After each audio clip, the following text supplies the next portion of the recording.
if you're wondering how to deploy the awning, right, I tend to stash the rod back here in the garage area, right? And the garage area is this whole area where, you know, my renters tend to store all their stuff, right? So basically all you have to do to deploy the awning,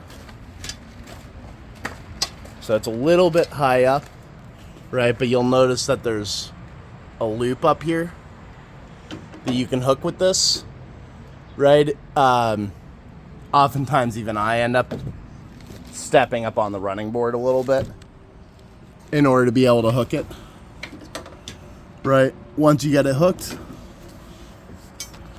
you just hold this and then turn the crank, right? Turning it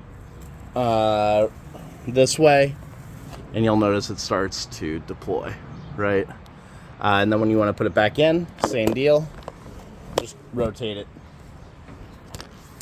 the other way, and that'll close it.